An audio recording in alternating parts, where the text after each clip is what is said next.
Good evening, everyone. Welcome to the Sports Empire Network. I am your host, the Conn Man, and with me I have some very special guests with me this evening. I have the one and only Mr. Mike Semiao. Mike, how you doing today, my brother? I'm doing well, Michael. How are you? A little technical difficulties, but you know how we roll. We're gonna be all right. And then we also have Mr. Michael Chapman. What's going on, my friend? How you doing this evening? Hello, how's everybody? Honored to be here. Uh, Good to Glad see to you. have you aboard. And then the man of the hour, Mr. Eric Britto. Now, Wow. gentlemen, I know, right? Before we go into this, fellas, what I'd like to do is talk a little bit about uh, what you all did, your high school collegiate years. Um, Mr. Chapman from New York City had an outstanding high school career, went on to play at Rhode Island College, over 1,000 point scorer. And we can go and we have talked about an hour and a half of all his accolades at Rhode Island College. Mr. Eric Britto also attended New Bedford High School, a very famous high school out here in Massachusetts. And he also went to Rhode Island College and also was 1,000 point scorer as well. And then, of course, you know my man Mike Semiao, uh, outstanding high school career and also had an outstanding collegiate career as well. Now, getting back to you, Eric, what I wanted to ask is once you graduated from college, what made you decide to go into officiating? I was probably. Ooh, What's going on? I don't know. We Hold on, good? hold on. Wow, I got back feed, huh? How's that? Better. Uh, oh, hi, Mike. Mike Semiao, Mike Chapman. Hey, Eric. We are here, my brother. We're here. Wow, that's awesome, man. Mike Semiao was the Mike Chapman. Mike Semiao had taught me how to learn how to play defense, or he would have burnt me up. I had to learn how to play defense real fast on him, Mike Chap. Yeah. Yeah. Well, I'm pleased to be part of the show today. Refereeing, probably my father put the ball in my hand because he had no one else to referee down the neighborhood. So he said, "You do it," and I had to get in there, and actually, I got pretty good at it. So I'm sorry about the feedback. I'm not sure why this is happening. We might be able to correct that as we go along. But go ahead, continue. I actually wanted to be a coach because I was a good, knowledgeable player. I had good basketball IQ, and I like to teach and learn as of today. But I kind of went to refereeing. My dad was a referee, so he wanted me to check it out. So he sent me to referee camp, and 35 years later, it's history. Now tell the viewers about your journey when you decided to become an official and you wanted to take it a step further because I think you were one of the very first um, people of color to officiate high school varsity basketball in the area, if I'm correct. I think you're one of the very few. Am I correct? Um, did I lose you guys? No, we're I here. don't think we hear you. Okay. No, I mean there was a few that was ahead of me to open some doors. Um, I can't see. Okay, there you go. I'm back. Um, I kind of fell into it really. Um, I didn't play further after college, so basketball was my heart, and it kept me in the game, and I kind of picked up on it really fast, and just kind of got some opportunities in Boston, and then I did some high school ball. Boys and Girls Club really taught me how to referee in the little league. It was all those parents yelling at you. You better know what you're doing. Better believe that. You out the gym, and then I started to referee in the neighborhood, in the playgrounds in the summertime. And then I went to New York and then really learned how to referee. So my dad spent an investment sending me to referee camp, and I went there, and I was doing college ball. After that, I had an opportunity to try the professional level, and I kind of fared pretty well. I was a prospect, and kind of spent some time in the minor leagues. Got an opportunity to referee in the NBA, and then back to Division I in college, and actually got pretty good at it. Can you let us know about your experiences refereeing in the NBA? In one particular player you referee this game, I think the viewers may know him. I think his name is Michael Jordan, maybe. I told the story the other day. The memorable moment in my experience was, as you know, Mike Conn, you referee a little bit. You're not supposed to watch the game when you're reffing. You're supposed to referee. That is correct. You're supposed to referee the game. Mm-hmm. Actually, like you're playing. Yeah. So I was going down the court, and Michael Jordan got the ball on a fast break, and I was beating him down, trying to beat him down the court. And he came to the corner, and he just took off, and I kind of like just almost dropped my whistle and watched him elevate over my head. And I began to watch the game. I was like, wow. If there was a foul on that play, I would have missed it, Mike Semiao. I would have missed it. It was like a thoroughbred, and it was one in a lifetime opportunities to see the greatest player just take off, and his jump shot and he came down, and I was like, wow, I had to gather myself to get back up to court and start refereeing again. So that's one of my memorable moments. I think that is a very memorable moment. Yeah. And you have, matter of fact, I think you have a nice picture in your office of that very moment at the foul line. That's my claim to fame, I think. Yeah. I'm glad you mentioned that, because I was going to mention that. Think of, I don't know if you called a foul on that play or another play, but you're handing him the ball at the foul line. Yeah, exactly. Yeah, I've been trying to take a picture of that picture to put it out there, but I'm holding on to that for a couple of years.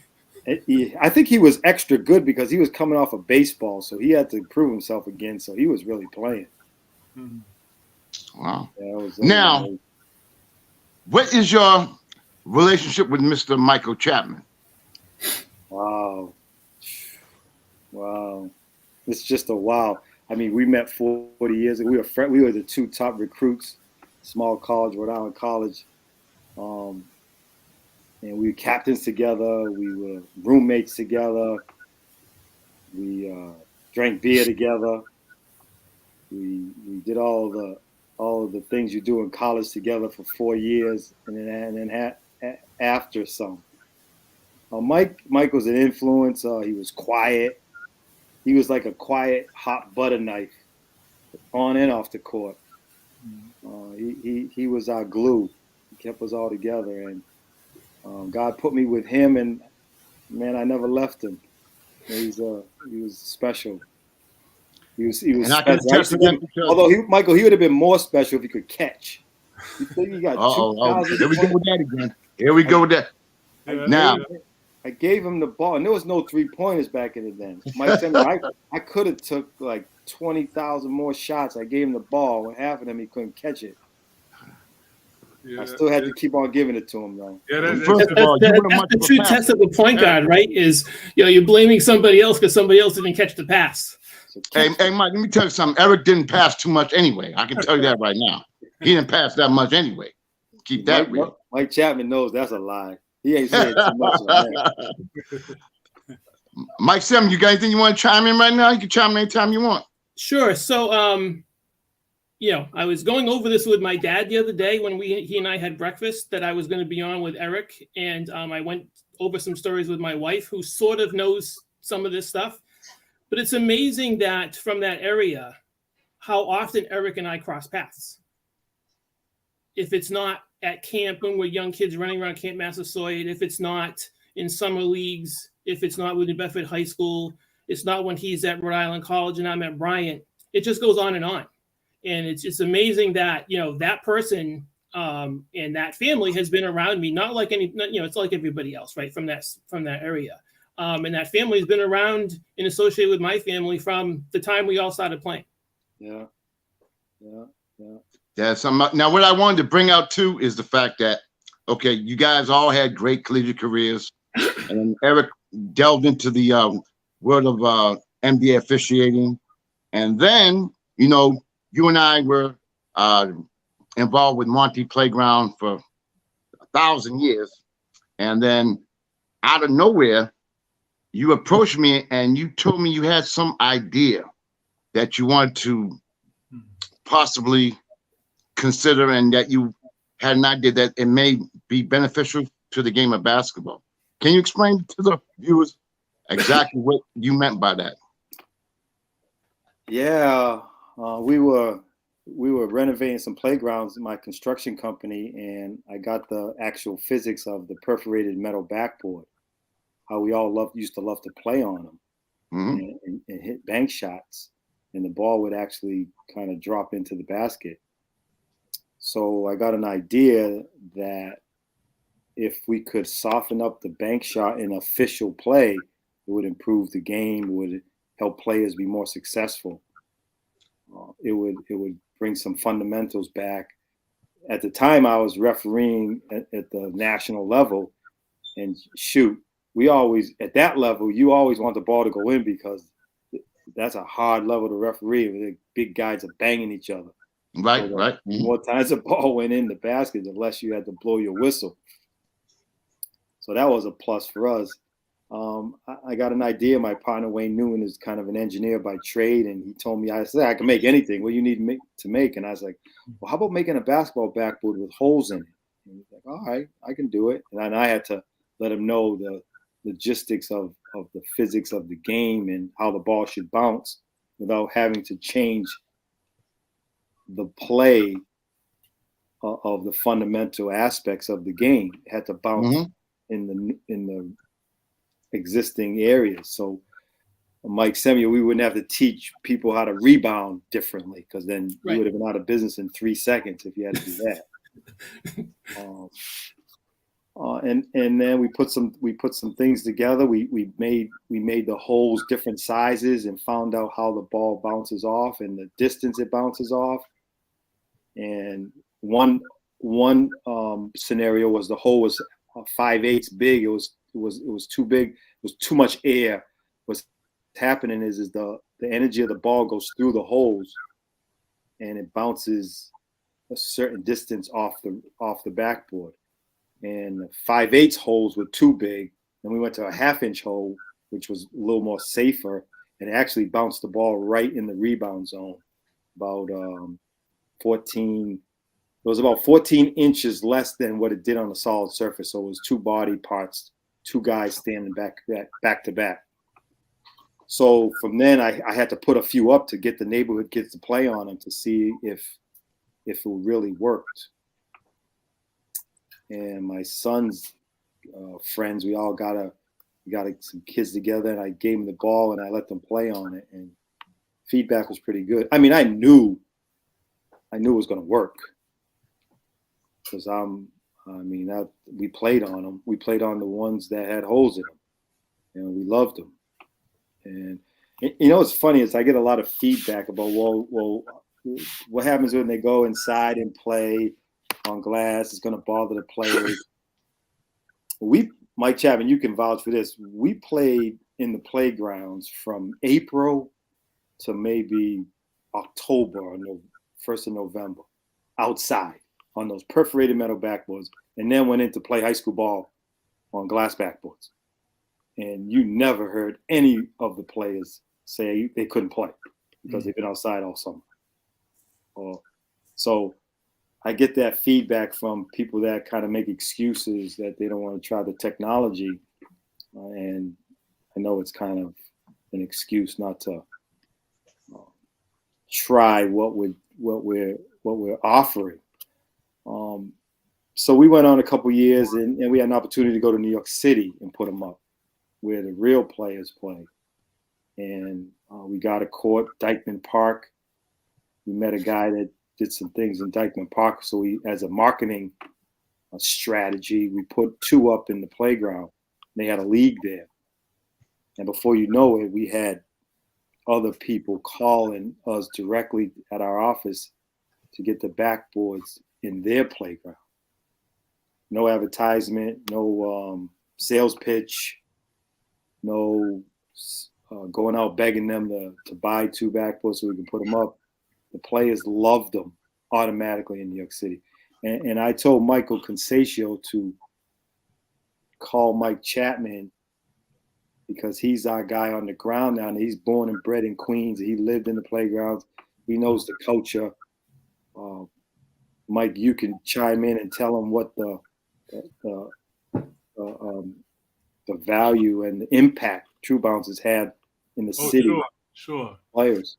Yeah, absolutely. First, let me say one thing about the passing the ball and not catching the ball. You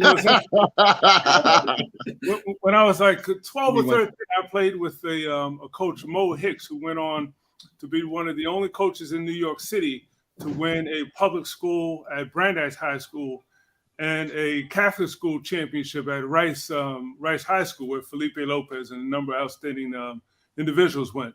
And he was my point guard. And the coach at the time told him, after I missed 1 or 2 passes, next time just hit him in the head. Hit him in the head 1 or 2 times, and I guarantee you he'll catch every pass thereafter. So it's interesting.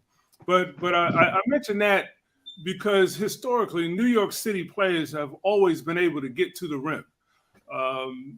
You know, it's sort of instinctive. They can make the move, they can dribble, and they can get to the rim on anyone.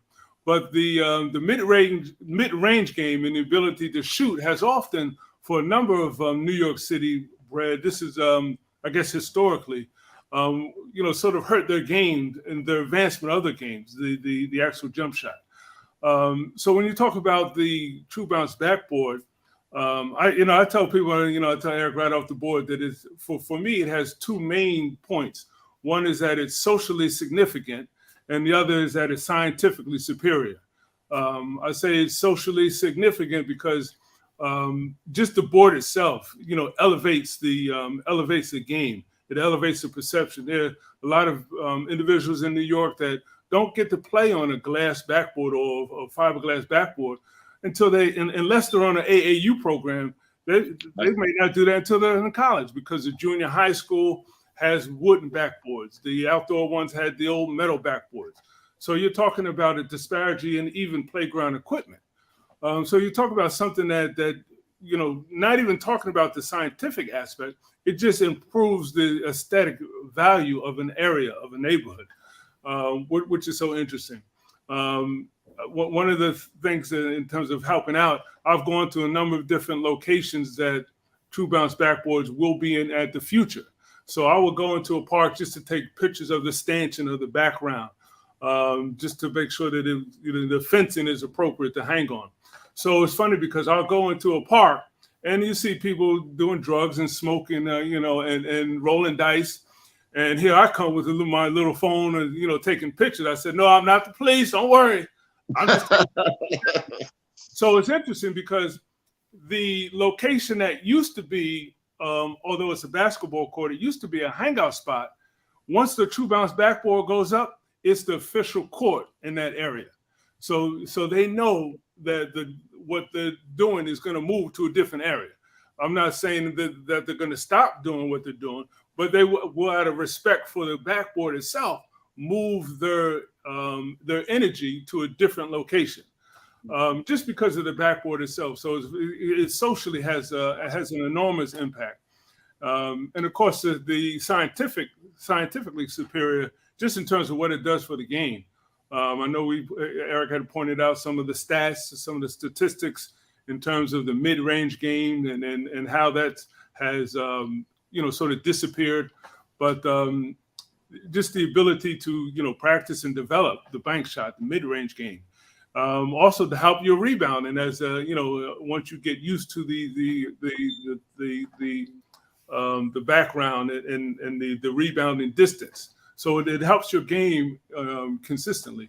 I think Mount Vernon is Mount Vernon High School is one of the ones in New York that has sort of charted the improvement over the years, and you can see by the championships that they've won, over the course of time.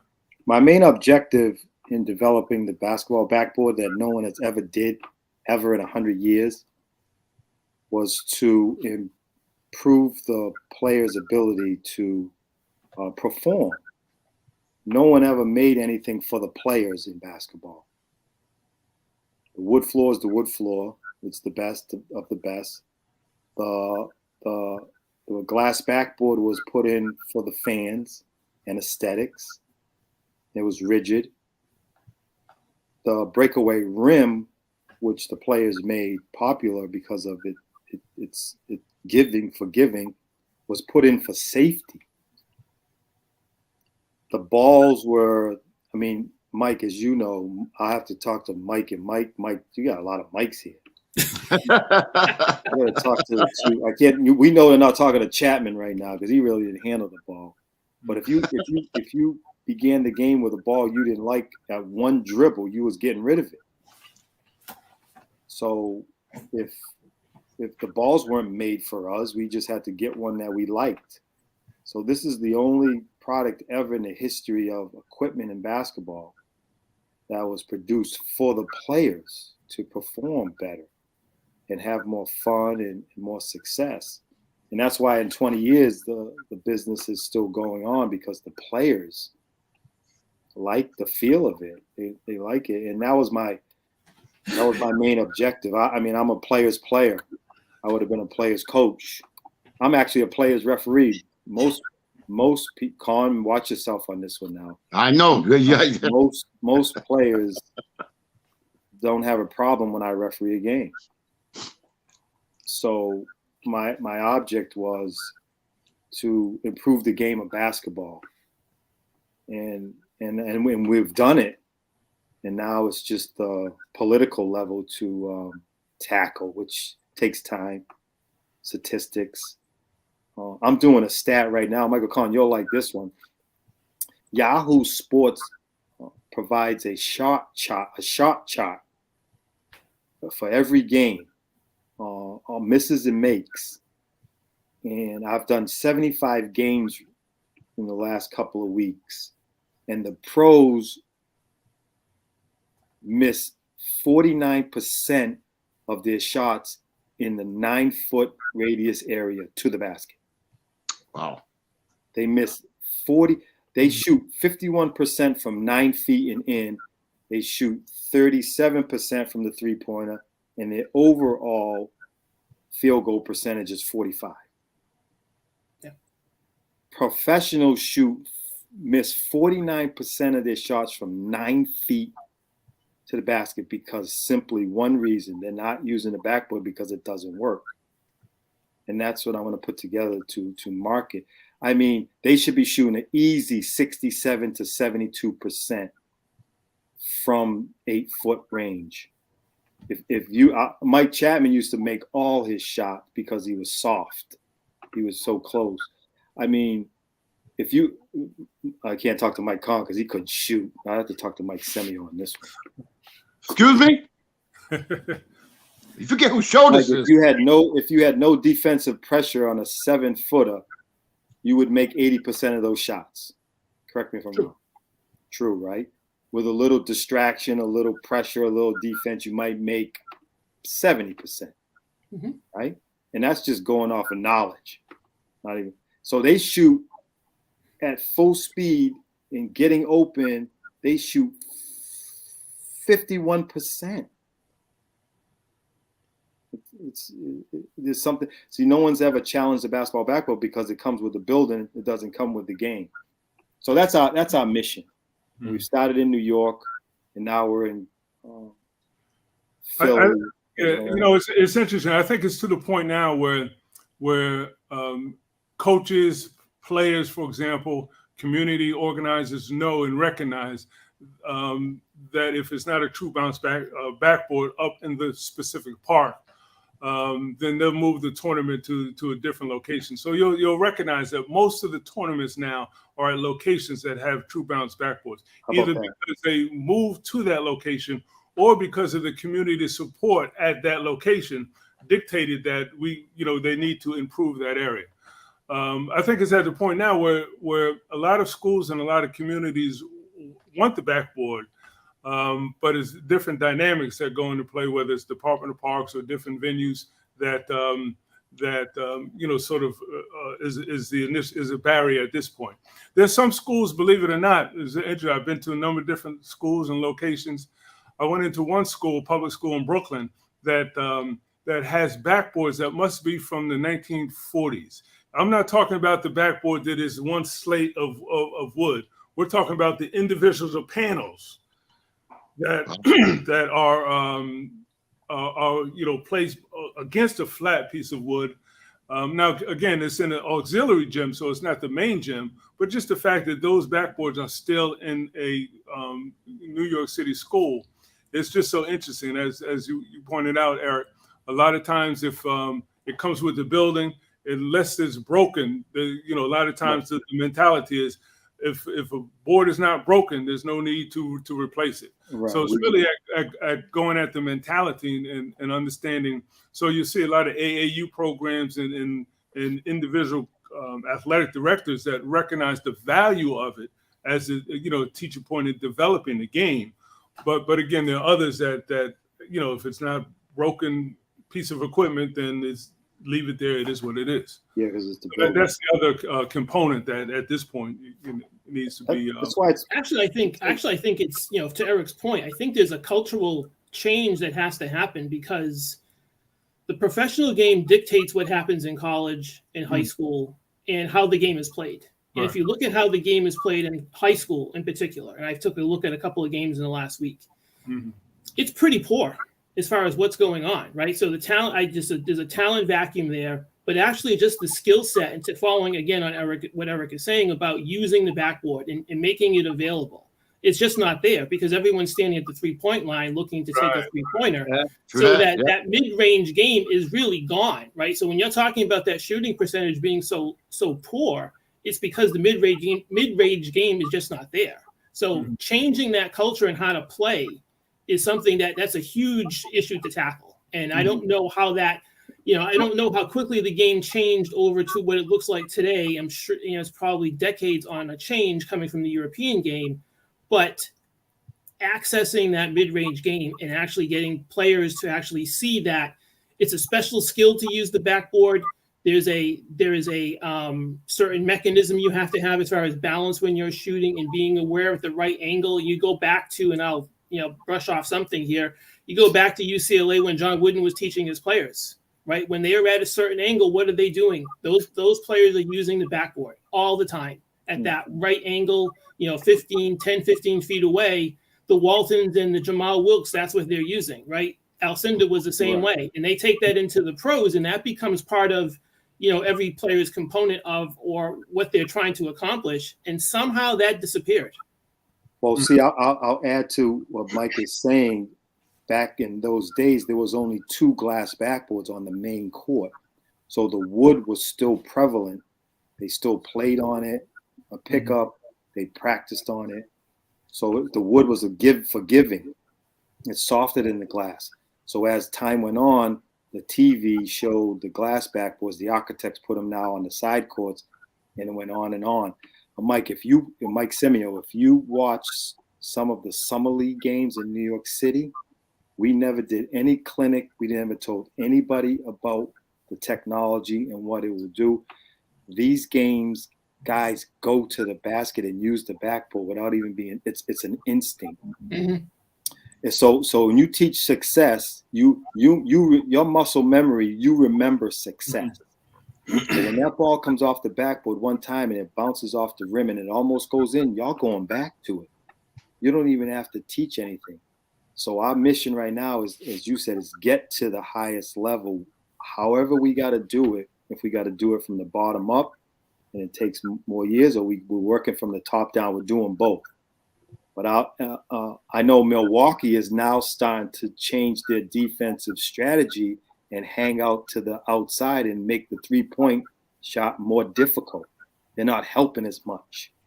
So the people that promoted the 3-point and sold it to the world now have to stop it because they're getting beat too much. They're saying, "Oh, now how do we stop what we wanted, what we created?"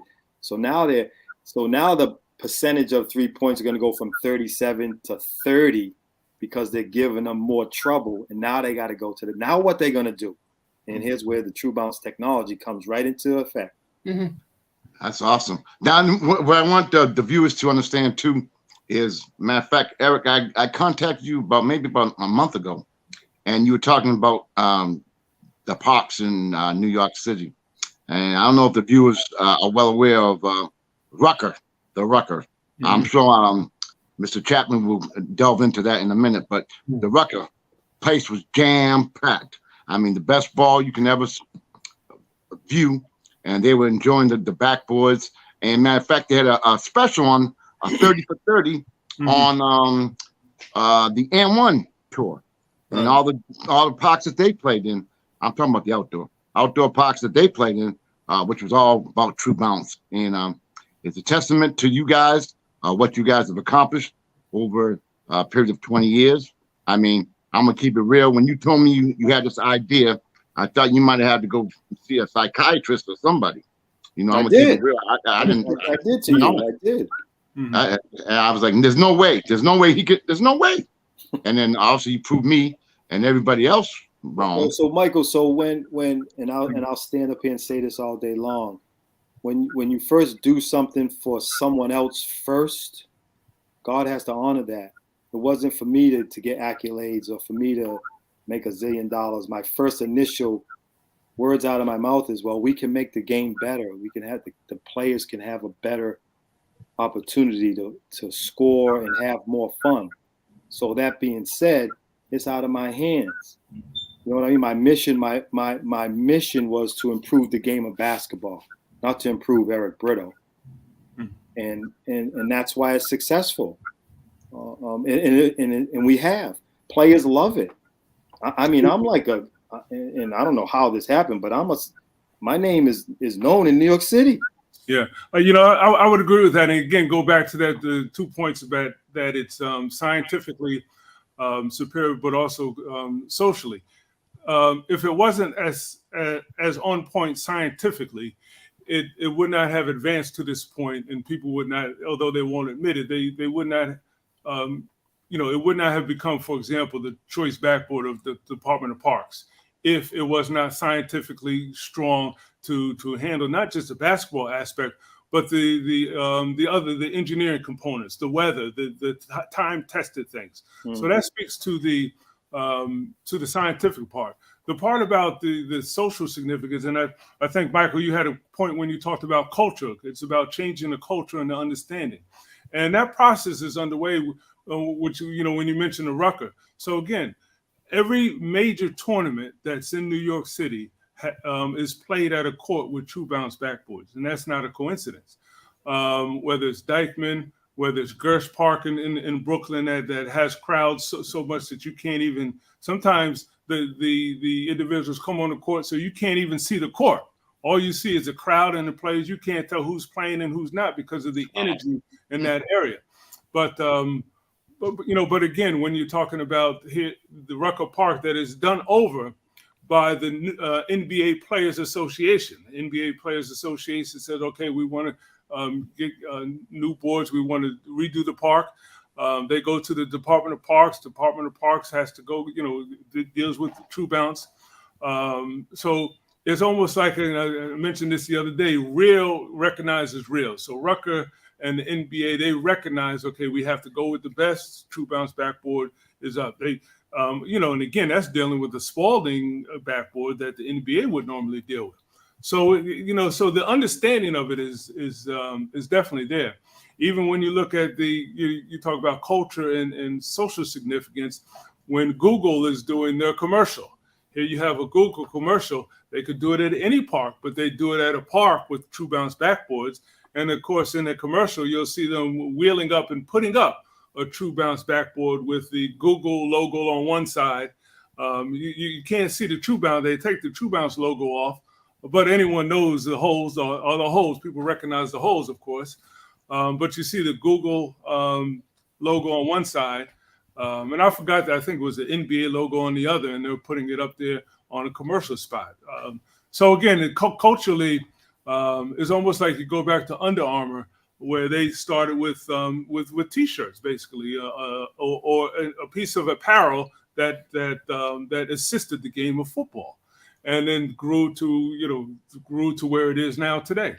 So it's a cultural shift that is in the process, and is manifested and seen in different capacities. Like I said, whether it's a True Bounce, whether it's that commercial, or whether it's the Choice Park of Rucker, Dykeman, West 4th Street. You could name the different tournaments. Yeah. Now, Eric, you and Mike talked about New York. What other places you can find True Bounce backboards? So we're the preferred backboard. We'll start way up. Actually, I'll start in New Hampshire. Now we just got Manchester, New Hampshire. Come down to Boston, all the surrounding cities and towns in Boston, Newton. Come down to New Bedford. Come down to Fall River. Come down to Providence, Rhode Island. Come down to Smithfield. Make your way down 95. We're in Connecticut. Hartford, we just landed. We're in now New York City, all the boroughs in New York City. We're the choice for Philadelphia, Newark, New Jersey. Keep on going. We're in Washington, D.C. We're in Baltimore. Baltimore is changing. The whole city is changing the True Bounce, indoor and outdoor. They love them so much. With Baltimore, Maryland, Salisbury, Maryland, where now you go to Atlanta. Go across country. We got stuff in LA, Houston. We just landed Cleveland, Ohio. So we have a very, very small percentage of the market, but we have some big city basketball. Yeah, I was just going to add to that. You mentioned a small percentage, but as you were about to say, that small percentage constitutes those in the know, as you point out again, Michael, culturally. So in each location, it's a major basketball location, whether it's Venice Beach or whether it's in Philadelphia. You have the Hank Gathers Community Center that, of course, is a hotbed and one of the main foundational things in Philadelphia. And that's an indoor location. So, again, you're talking about, spots that know basketball and understand the value of the backboard, that are putting them up and installing them at their locations, which are, although smaller percentage, but are the key, that 1%, if you will, of power brokers within the sport. Yeah. Mike, you got anything to add? I was just wondering, Eric, you mentioned some of the political stuff you're having to deal with. Can you give us some examples of what those are and who you're trying to access? When I say that, it's actually the big dogs, NCAA rules committee and the NBA. I've been working on them guys for like maybe 17, 15 years, and I'm still knocking on the door. What they're doing is they're depriving the players from using something that's for them and it's going to be good for them. And change is hard. We all know that. Anything that's good takes 20 years. We have to prove ourselves. We have statistics. They said, "Oh, Eric, go get some statistics." I was like, "Okay," I give them statistics. I'm trying to get an experiment. Right now, I have my experimental application in for a Division III conference. And we'll put them up. Let's study the backboard. Let's see the statistics. Let's see what it does for the game. They meet in May. Politically, meaning they don't want change because they're fearful of the unknown. They don't know if everybody wants this. The NBA, I'm trying to get in the summer league. I was close to that about 4 or 5 years ago, and then they pulled the plug on me right at the last minute. I was going to Vegas with like 4 backboards in my back pocket to put them up and sit there for 10 days and play. And we met them in Chicago. We have backboards up at St. Rita in Chicago, high-level Catholic school. We met the summer league people there, and they wow, this is great. And a couple months later, it didn't happen. I was like, oh, I almost had it, Mike Conn. I almost had it. Once it gets on TV, it's. I think Bishop Gorman in Las Vegas is another example that they hold the one of the #1 tournaments in the country for high school players. The top of that had Gary Charles that facilitates that.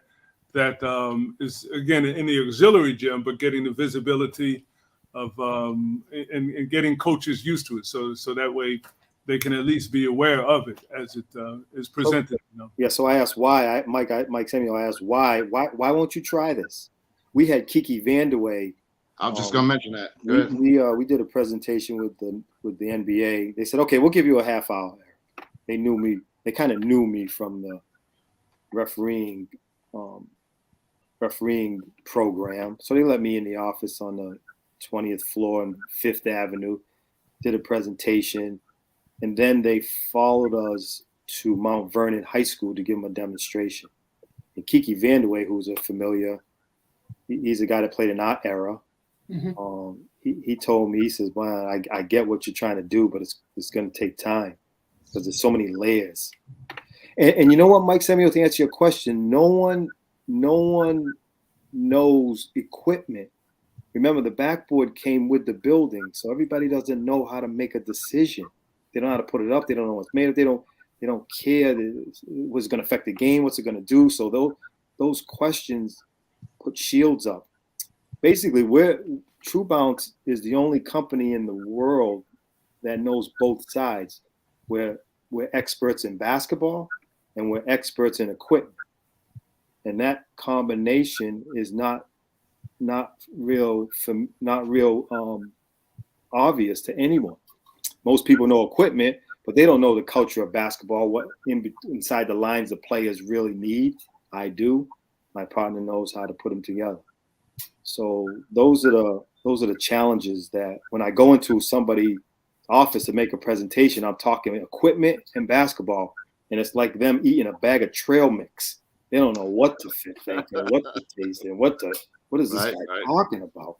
What do you mean the backboard don't work? It's been working for 100 years. Yeah, they don't know. It's like having a girl in the world, only one girl in the world, and she's really a 5, but she's the only girl in the world, Mike Chap. She's a 10. Until that other girl comes over the horizon 5 years later, and she's a 7, and that girl's a 10. Mm-hmm. And that's what's happening now because no one addressed the backboard, so there was nothing ever wrong with it. And now we're showing them that there is something wrong with it. It doesn't work for the players. Mm-hmm. It doesn't work for the physics of the game. So, go ahead, Mike. So does the NCAA oversee all of that, or are you going to individual schools? Do individual schools make those decisions, or is it strictly NCAA? They do, Mike, but their left eyes on the NCAA. Is it rule compliant? Can we use it? Oh. The NCAA will go, the NCAA is not letting them, not saying they could use it, but they're not saying they can't use it. But they're like, so once they don't give them the go, they won't do it. Mm-hmm. Because the NCAA is a monster, and it's rule compliant. There's nothing in the rules that says the ball should come off a certain distance. I got them they run from me when I come. But they don't know how to handle it.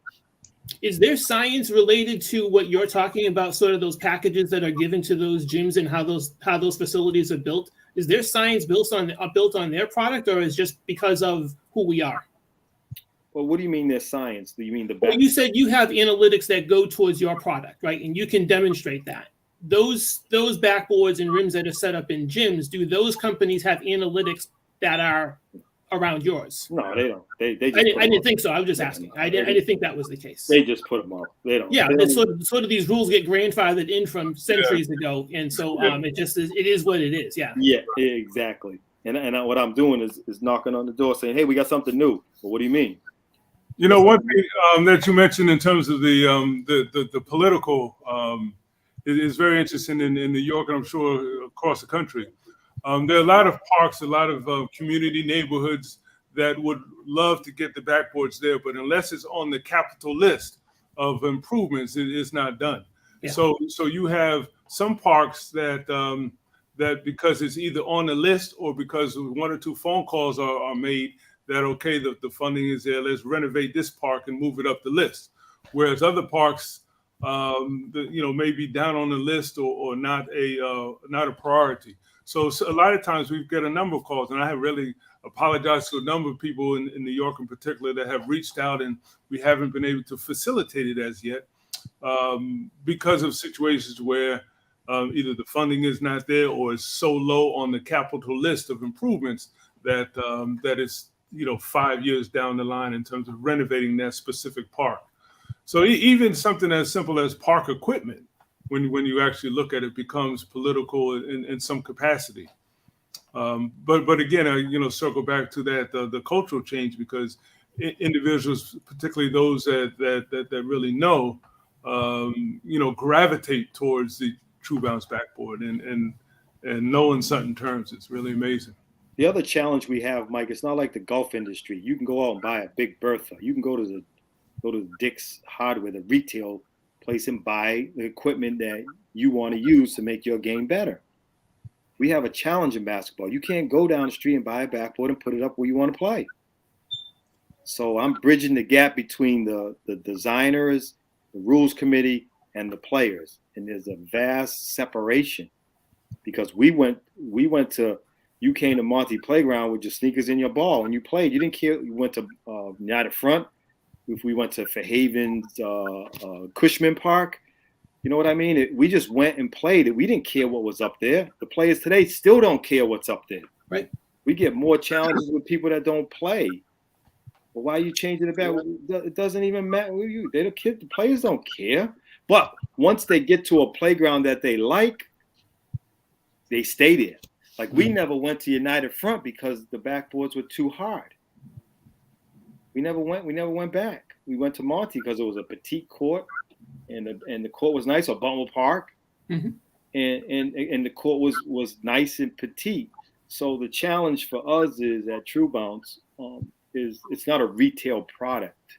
So I have to do layers of work, and my experience and respect as a professional referee, and now I call myself an expert in basketball, which I am. I've been studying the game for over 30 years. I have all the answers for the big guys that run the NBA or the NCAA, and this is for the players, and it's for the way the game is going. I mean, I'm not here trying to, Mike Conn, I'm not here trying to sell a backboard to you, but I just gonna just tell you some facts that we're and my job is to let you basketball fanatics feel what I'm feeling and give you the education so you could sell it to the people that are in your camp, because it's just too big. And once we get it on, once we get one big official game on TV, it's over, because the only thing that's in these other gyms is what's on TV. The architects put in their specifications when they design these buildings what they see on TV. Mm-hmm. Another thing that's important too is, as Mike Chapman stated, the aesthetics. I mean, you look around, every park in this city has True Bounce backboards, and they are well kept. They look tremendous. They're colorful, and I think that brings a lot of much of an impact to the community as well. Yeah, that's why New York City loves us. Yeah, because it's almost like bringing more value to the area or the environment that you're coming from. Right. It's really amazing that it just speaks to on some level, like I said, socially, just an appreciation or caring for the neighborhood. We were in one park in Harlem, Mount Morris Park, and I such a vivid memory as the backboards were being put up. Here's Eric up a ladder putting backboards. Individuals are circling the court, getting ready to play. Now there were backboards there before. They weren't half moons backboard. There were backboards there before. Full size, yeah. Well, they were full size, full size there. But I mean, there were people. There was one guy that was calling his friend, said, "Look, you got to come down." And from the conversation, he must have said he had to work. He said, "Well, look, call off work. I'm calling out right now." Because the new boards are going up and they wanted to experience it. So it speaks more than just the basketball. It's funny because Eric sells you know, Eric mentions the technical stuff, the specifics, and me, I just go for the love of the game, understanding that as well. But I just see more of the social aspect and the need for it. So I think that's a good combination. The other mission that I had was I wanted to beautify the inner city playgrounds like they do with the baseball fields and the tennis courts for the suburbs. Mm-hmm. They make these parks and these courts beautiful for the tennis players. And when you went around the cities, like these black perforated backboards, dirty, everything was just dark. And I said to myself, we love basketball like they love tennis and or baseball, or now soccer, because soccer's big. And they got the green grass and artificial, and they keep it all nice. And True Bounce has really, that could be the #1 leader. I mean, every playground in New York City, and we'll connect with New York City because that's the mecca. That is their NBA court. Remember Mike Conn, we used to go down to the playground on Saturday, and after watching Clyde Frazier, I was coming down dribbling like him. Why today? Well, Dr. Jake or Junior Bridgman or something like that. Right? So these kids now going to the playgrounds, and they're protected. There's even no graffiti on our backboards in New York City. No, not at all. Not at all, because that's their church. That's their arena, and they go there to play and do their thing. So it's really a phenomenon. I take half credit for it because it works. It was for the players, and even if we don't get to the highest political level, we've done what we set out to do. We've made the game. We've improved. Worcester Academy's been playing on our backboards for over 10 years. They shoot 33% less 3-pointers and win the championship in the region. They shoot 32% more 2-pointers than their opponents and win games. So it's just a matter of time. And the other big thing is the depth perception is enhanced. It brings the backboard to the players so they can now go to something and use the backboard. We just actually landed a New Bedford Boys and Girls Club in the little gym, and I'm excited about going down and see the kids how they play because they make layups. We shoot. I think we shoot. I think the 17% increase in total scoring on our courts. Wow. So, I mean, we could talk all day about it. I'm excited. Mike Semiao, it's great to see you, man. Like I said, Mike Chapman, I went to Rhode Island College. I could play defense, Mike, but you was kind of my training. So part of my training, play him up. I picked him up at end line to end line, Mike Chap, because I couldn't let him shoot because too many points. Mm-hmm. So I was doing some writing today, and one of the things I wrote about, and Eric, you just mentioned it, was going into a new gym and trying to find the basket. Mm-hmm. And I related it to my first time ever going into the New Bedford vocational gym. And that place was so big, and I couldn't find the rim when I walked in. When I was on the court warming up, I couldn't see it. And it takes a little while, to your point, about being able to visualize the basket and having the basket come to you. And it becomes small. It becomes larger when that happens, right? Just some weird thing with your perception starts to take over. Mm-hmm. And one of the things that's happened when you start looking at the different gyms in the world and the gyms that we all played in, they had some individual characteristics to them, but they all presented themselves when you're looking at those baskets and looking at those rims. They all looked a certain way. So if you're trying to bring that forward and trying to identify that better for players, that's great, because that takes at least for me as a player, that'll take one element away that I don't have to worry about when I walk into a gym. That, all right, what kind of floor is this? What does it look like? What's the lighting look like? If I don't have to worry about being able to locate the rim when I walk in, I'm that much better player right away. Absolutely. You made my point. Absolutely right. We're running out of time. That hour went by so quick. I mean, we could talk for hours and hours. But, a couple of questions I want to ask before I'll let you guys give your final word. What if I don't know what I know, and I come up to either Eric Britto or Mike Chapman? Oh, why What do I care about having the true bounce backboards? I can go buy a backboard anywhere in the city. I can go anywhere and buy a backboard. Why should I go and pay for a true bounce backboard? Well, my quick answer is why do you need an iPhone 17 when you have an iPhone 10? It's better than what you're playing on. And I'll hand you the ball, and you tell me if you think I'm correct or not. I mean, I could give you a whole bunch of stats and statistics and reasons. The reason why we got New York City, Mike Conn, is we were down at the trade show, down at the Final Four. They give a trade show for vendors. This was our first experience introducing the product to the world. And a guy named Sean Couch came up, and he was from New York City. And I said, hey, you want to check out the new backboard? And I handed him the ball. And I said, shoot a bank shot. And he shot a bank shot. And he said, wow, give me that ball again. And he shot another one. And he dropped the ball and got on the phone to his boys in New York City.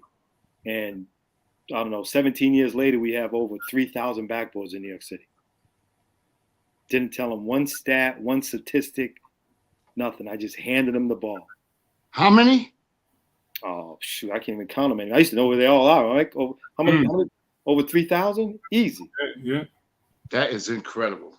See, So, Mike, I don't know if you want to answer the question. Yeah. Let me add to that quickly. It's interesting because Sean Couch's father, Jim Couch, was is a coach that was Kareem Abdul-Jabbar, then of course Lou Alcindor's first coach. So you talk about someone that knows the game taught by his father. Sean went on to play at Columbia University and then at some stint with the Knicks. But you talk about someone that knows the game.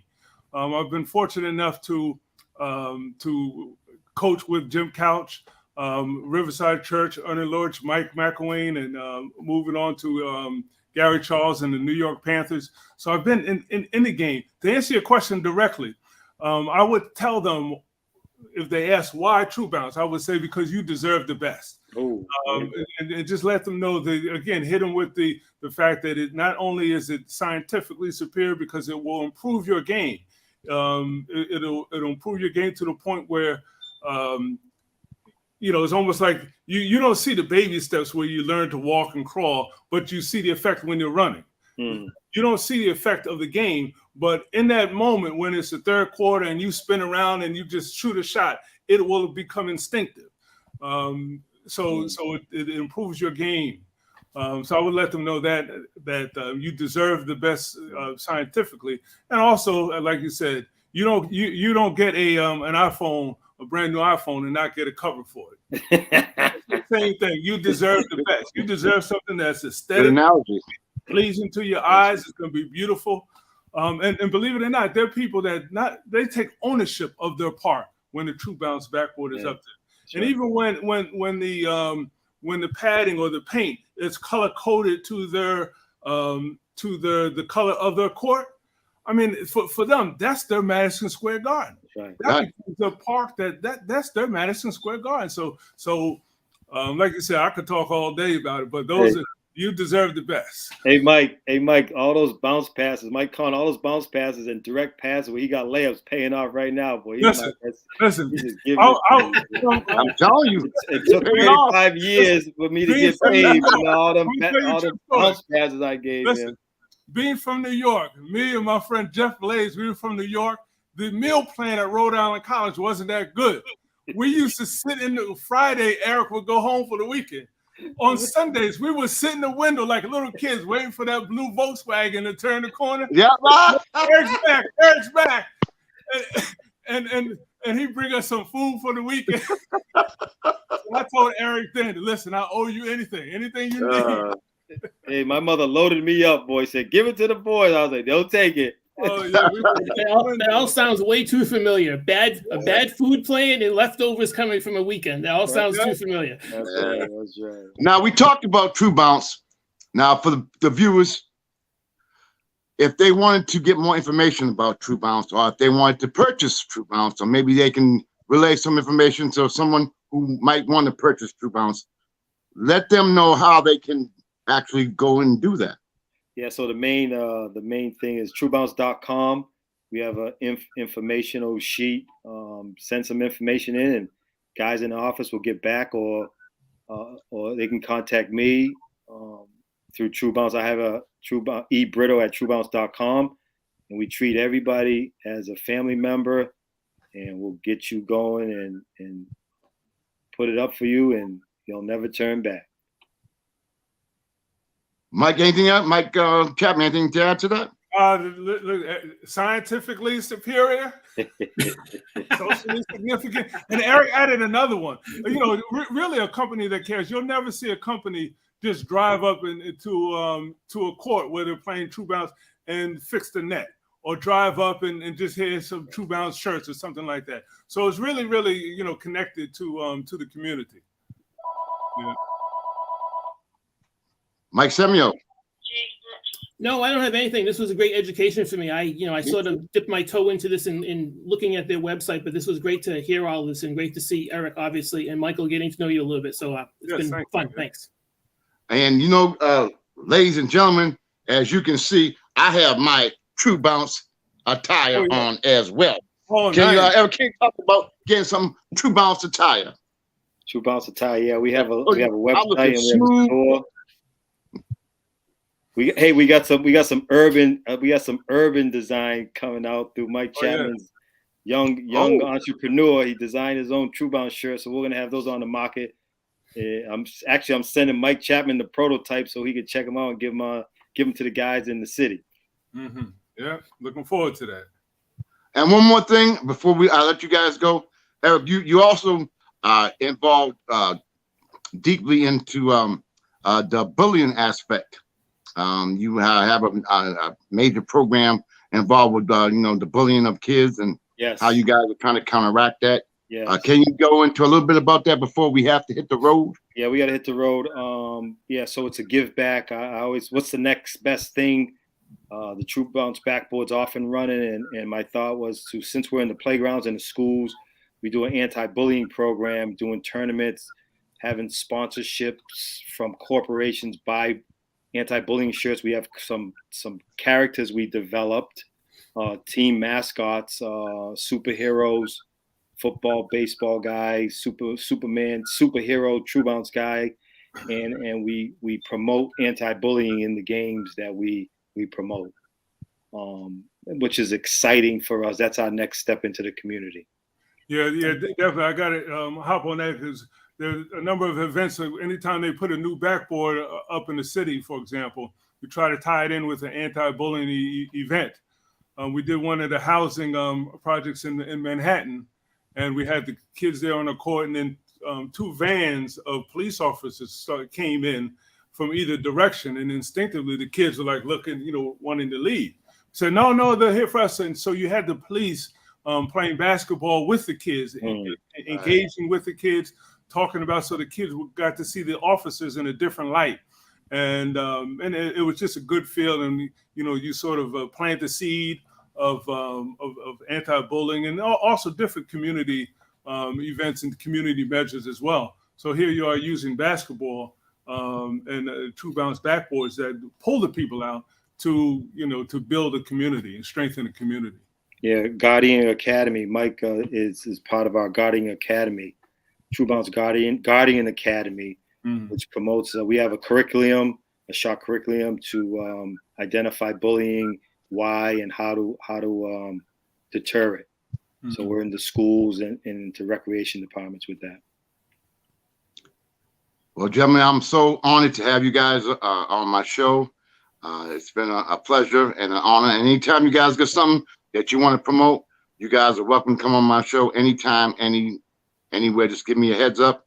And, on the Sports Empire Network, we're seen all over the country. So hopefully this can let the viewers know.